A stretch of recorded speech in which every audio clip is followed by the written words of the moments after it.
Estudo Bíblico Cantares 7, versos 1 a 8. O noivo enaltece de maneira oriental as belezas e qualidades da noiva. Verso 1. A noiva é a filha do príncipe, não por nascença, mas agora, pelo casamento, ela é elevada a princesa. Pela fé, somos feitos co-herdeiros com Cristo. O texto fala de passos, Isaías 52, 7. É uma igreja que já está se movendo. Ela se move de maneira formosa porque seus pés estão calçados nas sandálias do Evangelho da Paz. Ele aqui está falando para alguém que tomou uma decisão por ele. O capítulo 6 terminou com uma mulher que decidiu pertencer ao reino de Deus. E agora ela pode compartilhar como princesa da paz a paz com os outros, porque somente quando temos paz com Deus conseguimos ter paz com os outros. Jesus ensinou seus discípulos a desejarem paz ao entrar numa casa. Se lá tiver algum filho da paz, ele receberia a saudação e a paz repousaria sobre ele, mas do contrário, a paz voltaria para eles. Lucas 10, versos 5 e 6. A noiva já está calçada no Evangelho da Paz como princesa. Os pacificadores serão chamados filhos de Deus. Agora ela se move na paz. Os quadris já estão firmes como os quadris de um guerreiro. Só há um meio de alguém se movimentar a pé, fazendo meneios com os quadris. Mas quando alguém é coxo, os meneios são defeituosos. Quando ele diz que os meneios de seus quadris são como um colar nas mãos de artista, significa que são perfeitos, que ela tem músculos fortes, que é saudável, sendo perfeitamente capacitada para se mover, para andar levando a verdade. É o mover da igreja evangelizando. Verso 2. Trigo é o símbolo da fecundidade e lírios de castidade. Ventre, na cultura do Oriente Médio, é o lugar onde as emoções se manifestam mais fortemente. O rei então louva a capacidade dessa mulher de se mover em compaixão. Seu umbigo está cheio de bebida a fim de saciar a sede do sedento. E sabemos que só Jesus sacia nossa sede e nos alimenta, porque Ele é o nosso pão, o nosso trigo. Então essa noiva abriga no lugar de suas emoções o pão, o alimento para alimentar o faminto. A noiva tem que compartilhar o pão com o faminto e esse é o verdadeiro jejum. Isaías 58, versos 6 e 7. Temos que nos importar com as necessidades das pessoas. Jesus está dizendo que sua noiva está pronta para o trabalho missionário de atender aos necessitados, porque seu umbigo é uma taça redonda onde não falta bebida. Não falta com o que saciar o sedento. E o ventre é como um monte de trigo, é fecundo, é fértil e, portanto, pode alimentar o faminto. Verso 3. Seios existem para saciar a fome, para amamentar. E antes de se formar o leite, o que havia nos seios era sangue. E como já sabemos, sangue é vida. Os dois seios estão produzindo alimento e por isso não faltará alimento para o necessitado. Alimentar suprindo as necessidades materiais, alimentar com amor, alimentar com oração, alimentar com sua presença. Há várias formas da igreja suprir ao necessitado.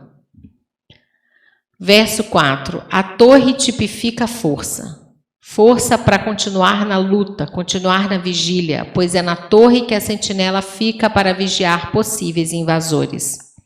Tem a função de proteger a cidade. A região do pescoço significa domínio. Quando a Bíblia fala de dura cerviz, está falando das pessoas que não se curvam, que não curvam o pescoço e não se deixam dominar pelo Espírito Santo. Então, a área de domínio dela é forte como o marfim. O marfim vem de um animal que morreu. Houve uma morte para que sua área de domínio estivesse forte. Esbom significa entendimento e Bat Rabim significa filha da amizade e do ensinamento. Ela agora tem olhos voltados para o ensinamento e está olhando na direção certa. Uma das características de quem se converte é que começa a se interessar pela palavra de Deus. Nariz tem função de proteção e defesa. O olfato aponta para os perigos e a torre do Líbano é forte para proteger. O atalaia fica vigiando na torre, olhando para Damasco, de onde pode vir o perigo. Quando somos chamados à vigilância, somos atalaias para vigiar em relação aos inimigos. Temos que estar alertas, não podemos ficar confortavelmente sossegados. Temos que ter um nariz espiritual pronto para discernir os perigos, aquilo que não vem de Deus, mas lhe é oferecido. Quando vem uma tentação e você está prestes a cair, o seu olfato espiritual tem que estar sempre sensível e alerta ao perigo. Assim é a noiva de Cristo. Verso 5. Um dos lugares mais lindos em Israel é o Monte Carmelo. A cabeça dela, o caráter dela, a mente dela é a mente de quem não tem mais dúvida, porque já escolheu Jesus. A mente dela é a mente de quem é vencedor, pois foi no Monte Carmelo o confronto de Elias com os profetas de Baal. 1 Reis 18, onde só o Deus de Elias respondeu com fogo, saindo daquele confronto vencedor. Aqui, o rei está dizendo que a mente dela é o lugar onde Deus já queimou os poderes do mal e a falsa religião, saindo da batalha vitoriosa. A cabeleira era como púrpura, e a púrpura era caríssima. Só os reis podiam se vestir de púrpura. Aqui, ela já era rainha e já tinha prendido o rei em suas tranças. Fazia parte de muitos cerimoniais de casamento a noiva passar seus cabelos em volta do noivo para simbolizar que ele agora era dela. Verso 6.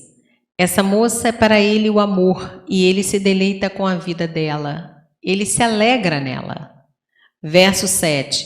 A palmeira é a mais vertical de todas as árvores e seus ramos, que são as suas folhas, apontam para os céus. Só os cachos de frutos pendem para a terra.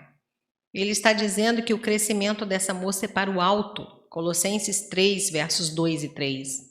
A única coisa da palmeira que vem para a terra é o fruto.